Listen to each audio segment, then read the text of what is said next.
Mari kita mulai renungan hari ini. Terima kasih Yesus, terima kasih Tuhan. Hari yang baru, berkat yang baru, penyertaan-Mu yang selalu ada. Terima kasih Yesus, Kau bernyata masih berbicara kepada kami, kepada saya Yesus 16 tahun yang lalu untuk menguatkan Tuhan, meneguhkan apapun yang menjadi kehendak-Mu biarlah terjadi dalam hidup kami, biarlah di hidup kami yang sekali ini pandangan kami hanya kepadamu Tuhan, untuk melakukan apapun yang menjadi kehendak-Mu. Terima kasih Yesus, terima kasih untuk semua kesempatan ini Tuhan, untuk semua kesempatan yang Kau berikan kepada kami. Dan saat ini kami akan melakukan renungan harian. Beracaralah biarlah Roh Kudus-Mu, hadirat-Mu memenuhi kami, memenuhi hati jiwa roh kami Tuhan. Berbicaralah kepada kami dalam nama Tuhan Yesus, amin. Kita akan nyanyikan lagu yang pertama, Tiba Saatnya. Tiba saatnya kami berkumpul bersatu dari segenap suku dan bangsa, berdiri di hadapan tahta Anak Domba, satu suara menyatakan keselamatan bagi Allah yang duduk dan bertahta. Kami naikkan pada Anak Domba pujian dan kekuatan, hormat dan kekuasaan, kemuliaan bagi Dia selamanya. Tiba saatnya kami berkumpul bersatu dari segenap suku dan bangsa, berdiri di hadapan tahta Anak Domba, satu suara menyatakan keselamatan bagi Allah yang duduk dan bertahta. Kami naikkan pada Anak Domba pujian dan kekuatan, hormat dan kekuasaan, kemuliaan bagi Dia selamanya.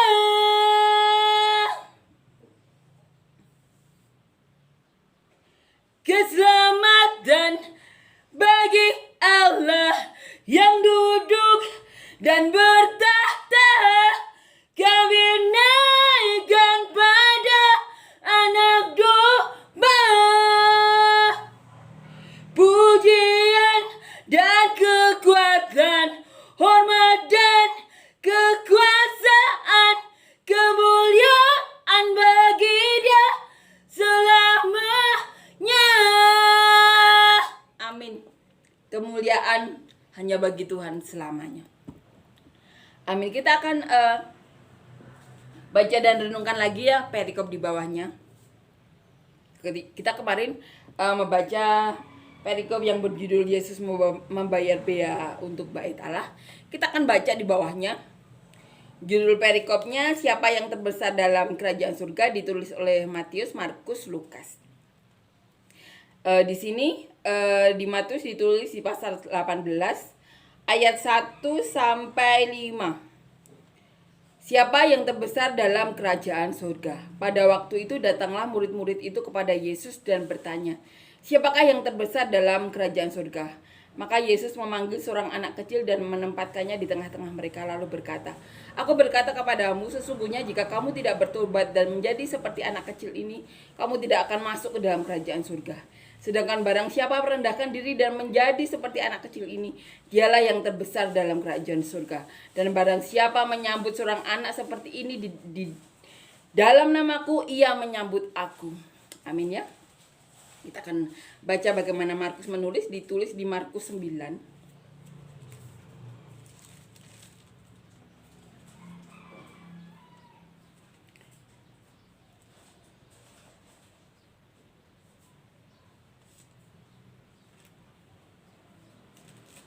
Ayatnya 42 sampai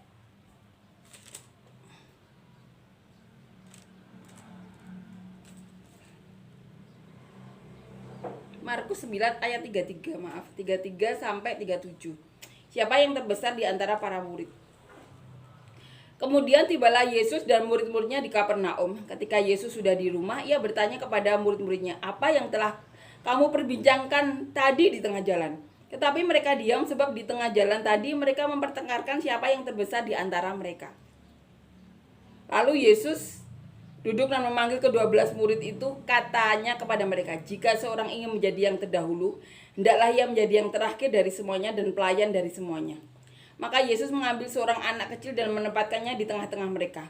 Kemudian ia memeluk anak itu dan berkata kepada mereka, "Barang siapa menyambut seorang anak seperti ini dalam namaku, ia menyambut aku, dan barang siapa menyambut aku, bukan aku yang disambutnya, tetapi dia yang mengutus aku." Ini ditulis oleh Markus. Kemudian kita akan baca bagaimana Lukas menulis. Ditulis di Lukas pasal 9 ayat 46 sampai 48. Siapa yang terbesar di antara para murid? Maka timbullah pertengkaran di antara murid-murid Yesus tentang siapakah yang terbesar di antara mereka. Tetapi Yesus mengetahui pikiran mereka. Karena itu ia mengambil seorang anak kecil dan menempatkannya di sampingnya, dan berkata kepada mereka, "Barang siapa menyambut anak ini dalam namaku, ia menyambut aku, dan barang siapa menyambut aku, ia menyambut dia yang mengutus aku. Karena yang terkecil di antara kamu sekalian, dialah yang terbesar." Ini ya. Kita akan merenungkan bagaimana Tuhan itu mengajarkan kepada murid-muridnya satu peristiwa di mana asal mulanya mereka berselisih antar murid. Mereka berselisih siapa yang paling terbesar di antara mereka. Itu juga dialami oleh para murid Tuhan Yesus. Mereka berselisih paham. Dan Yesus mengetahui pikiran mereka. Makanya saat ditanya Tuhan Yesus yang ditulis di Markus ya, lebih rinci ditulis Markus, "Apa yang kamu perbincangkan tadi di tengah jalan?" Murid-murid Tuhan Yesus diam saja, mereka tidak menjawab. Tapi di Lukas dikatakan Tuhan Yesus tahu pikiran mereka. Karena Tuhan Yesus bisa membaca hati setiap orang. Ini yang dilakukan Tuhan Yesus. Tuhan Yesus memanggil seorang anak kecil. Jika kata Tuhan Yesus ya, "Jika seseorang ingin menjadi yang terdahulu, hendaklah ia menjadi yang terakhir dari semuanya dan pelayan dari semuanya." Maka Yesus mengambil seorang anak kecil dan menempatkannya di tengah-tengah mereka. Kemudian ia memeluk anak itu dan berkata kepada mereka, "Barang siapa menyambut seorang anak seperti ini dalam namaku, ia menyambut aku. Dan barang siapa menyambut aku, bukan aku yang disambutnya, tetapi dia yang mengutus aku." Tuhan Yesus memberikan sedikit perumpamaan ya kepada mereka mengenai anak kecil ini. Anak kecil ini seperti manusia ya, dimana Tuhan Yesus mengatakan manusia itu seperti debu. Tuhan Yesus sadar, Yesus tahu manusia itu seperti debu, butuh pertolongan Tuhan Yesus. Jadi anak kecil itu seperti apa sih? Anak kecil itu tidak bisa hidup tanpa orang tuanya. Di mana-mana kebutuhannya dipenuhi orang tuanya, dan anak itu benar-benar bergantung kepada orang tuanya. Benar-benar menyerahkan hidupnya 100% kepada orang tuanya. Karena orang tuanya yang bisa melindungi anak tersebut. Kalau kedinginan, dia akan dikasih selimut. Kalau kepanasan, akan dibelikan kipas angin atau AC ya zaman sekarang. Atau zaman dulu dikipasin. Orang tua seperti Tuhan Yesus yang kita perlukan. Dan Tuhan Yesus katakan, "Siapa yang menyambut anak kecil ini, dia menyambut aku. Dan siapa yang menyambut aku, dia menyambut Bapa." Siapa yang menyambut Tuhan Yesus, dia menyambut Bapa, Tuhan Allah. Anak kecil ini kan pikirannya belum seperti manusia lainnya yang sudah dewasa. Tidak ada pikiran untuk menjatuhkan orang lain. Tidak ada timbul pikiran jahat. Tidak ada iri dengki seperti orang dewasa. kalaupun bertengkar dengan anak-anak karena dia butuh itu, dia pengen minum atau ada keinginan anak kecil yang tidak ada pikiran-pikiran jahat, dimana dikatakan Tuhan Yesus ya, kenajisan bagi Tuhan Yesus yang kemarin kita baca. Anak kecil itu tidak ada kenajisan di pikiran mereka. Mereka masih polos. Mereka tidak mereka benar-benar bergantung, tidak melakukan hal-hal yang jahat seperti orang dewasa. Di mana di sini Tuhan mengajarkan walaupun sudah dewasa, berpikirlah seperti anak kecil ini. Di mana manusia dewasa kan punya pilihan ya. Mau menjaga hatinya, pikirannya enggak, sehingga terpancar kehidupan. Orang dewasa kan ada kehendak bebas ya, pilihan bebas yang dimana apapun pilihan yang dibuat itu akan mempengaruhi hidup orang dewasa tersebut dan harus mempertanggungjawabkannya. Itu orang dewasa. Dan kita diajarkan Tuhan Yesus seperti anak kecil ini. Selalu berharaplah kepada Tuhan, Bapak kita. Minta pertolongan Tuhan, karena Tuhan itu sadar kita debu. Tidak diminta pun Tuhan mau menolong, seperti yang Tuhan Yesus nubuatkan kepada saya. Tujuannya harus terjadi. Ini kehendaknya, ada tujuannya. Ini yang Tuhan Yesus inginkan. Berharaplah kepada Bapa, maka hikmat-hikmat akan dicurahkan. Hati kita, pikiran kita itu, sikap kita harus dewasa. Kita hidup harus dewasa, tapi pikiran kita itu kita jaga seperti anak kecil ini. Yang tidak ada kenajisan, tidak ada iri, tidak ada dengki, tidak ada kejahatan yang dirancang-rancangkan.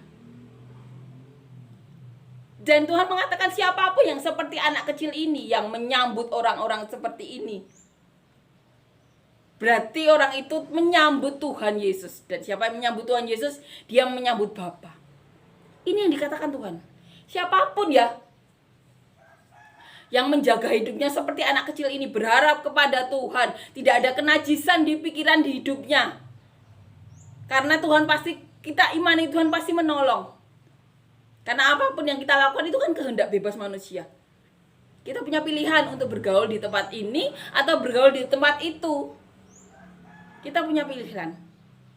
Kalaupun kita tidak lahir di keluarga yang sempurna, Tuhan pasti kasih pertolongan. Banyak tempat-tempat yang mau menolong. Banyak gereja zaman sekarang. Banyak lembaga-lembaga. Ada pilihan. Memilihlah yang baik. Dan siapapun yang menyambut orang-orang seperti ini, dia menyambut Tuhan. Dikatakan Tuhan Yesus seperti itu. Jadi kita tidak perlu bertengkar siapa yang terbesar. Siapa yang paling besar seperti yang dialami. Tuhan Yesus juga mengalami itu. Mereka berselisih pendapat siapa yang paling terbesar. Siapa yang pasti berhak mimpin siapa. Mereka pasti seperti itu. Siapa yang berhak melakukan ini, berhak melakukan itu. Mereka berselisih pendapat juga. Dan Tuhan mengetahuinya. Mengetahui pikiran mereka. Dan Tuhan menerangkan itu. Inilah Tuhan kita yang ngasih perumpamaan seperti itu. Tuhan Yesus benar-benar mau kita hidup benar. Agar Roh Kudus terpancar, agar kehidupan roh kehidupan itu terpancar hidup kita. Berlakulah seperti anak kecil itu. Bukan seperti sikap seperti anak kecil ya. Pikiran seperti anak itu yang selalu berharap kepada orang tuanya, berharap kepada Bapa kita. Yang melakukan hal-hal untuk menyenangkan orang tuanya. Kita melakukan hal-hal yang menyenangkan Bapa kita, Tuhan Yesus, Bapa Allah kita. Berlakulah seperti anak kecil ini. Yang Tuhan katakan siapapun yang menyambut orang-orang yang seperti anak kecil, yang tidak ada niat-niat jahat atau apapun ya, dia menyambut Tuhan Yesus. Kenapa? Ada Roh Kudus di situ. Menyambut Roh Kudus. Roh Allah,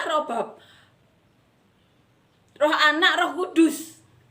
Ada Roh Kudus di situ, berarti menyambut Tuhan Yesus. Dan siapa menyambut Tuhan Yesus? Itu menyambut Bapa.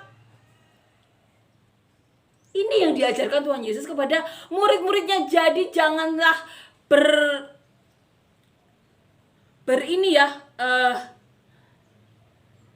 berselisih paham siapa yang paling besar. Karena setiap orang di dunia ini ada porsinya masing-masing. Tuhan sudah tahu, oh ini kapasitasnya ini untuk ini. Oh ini kapasitasnya ini untuk ini. Ada talenta masing-masing. Salinglah membantu, salinglah menolong. Berlakulah seperti anak kecil ini yang tidak ada niatnya jahat apapun. Dan karena apa menyambut Tuhan? Karena ada Roh Kudus di situ. Ada terpancar kehidupan, ada Roh Kudus. Roh Kudus berarti ada Roh Anak di situ menyambut Tuhan. Menyambut Tuhan ada Roh Anak menyambut Roh Bapa. Kesatuan. Ini yang harus kita lakukan.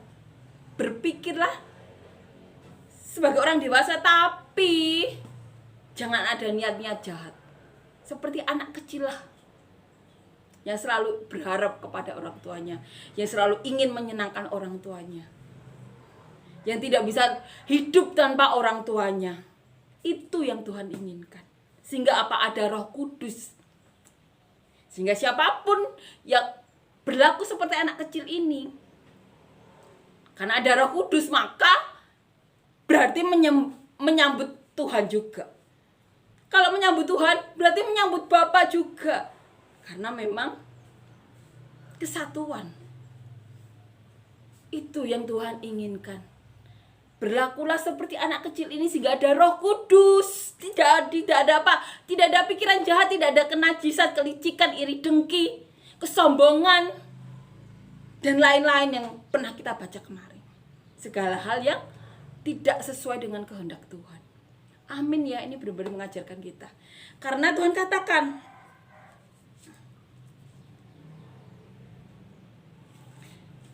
di sini ya,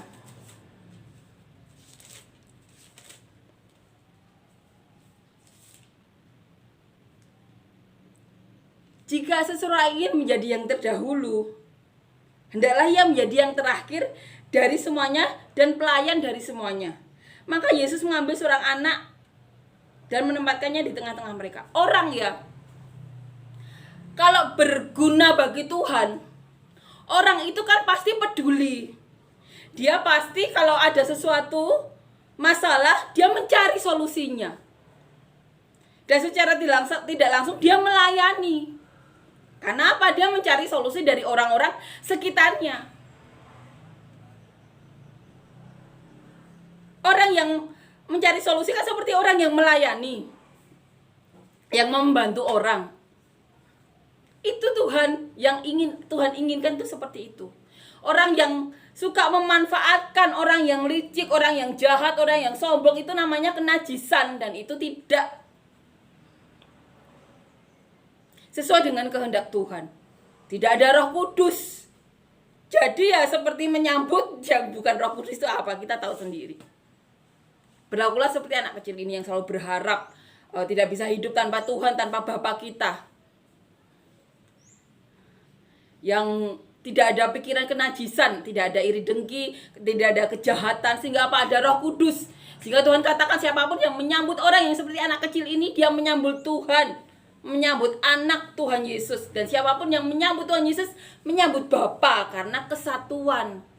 Amin ya, ini kiranya menguatkan kita. Hide me now under your wings, cover me within your mighty hand.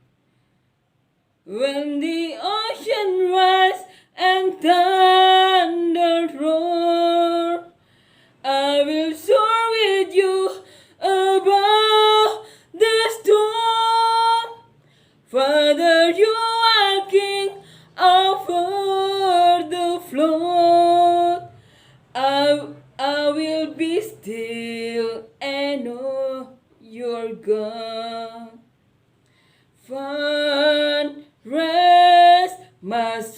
alone. In Christ alone. Now His power in quietness and trust. When the ocean rise and thunders roar, I will soar with you above the storm. Father, you are King over the flood. I will be still and know your God. Amin ya. Amin. Terima kasih kepada Tuhan Yesus yang selalu melingkupi kita. Kita percaya apapun yang terjadi dalam kehidupan kita, Tuhan selalu beserta kita. Buktinya 16 tahun yang lalu Tuhan masih berbicara kepada salah satunya saya melalui para pendetanya. Yang saya percaya itu membantu umat manusia yang ada tujuannya. Itulah bukti cinta kasih Tuhan pada manusia yang membuat saya mengucapkan terima kasih karena Tuhan memberi saya kesempatan untuk melakukan apapun yang menjadi kehendak Tuhan. Terima kasih Yesus. Terima kasih untuk segala kesempatan. Untuk apapun yang saya alami, itu menjadi urusan mereka dengan Tuhan. Yang saya tahu Tuhan itu nyata, benar-benar peduli. 16 tahun lalu masih berbicara. Amin. Terima kasih Yesus, terima kasih Tuhan untuk kebaikan-Mu. Terima kasih Yesus, terima kasih Tuhan untuk semua hal yang Kau izinkan terjadi dalam hidup kami. Penyertaan-Mu, kebaikan-Mu Yesus benar-benar menyertai kami. Terima kasih Yesus, terima kasih Tuhan untuk semua hal yang Kau izinkan terjadi dalam hidup kami. Terima kasih.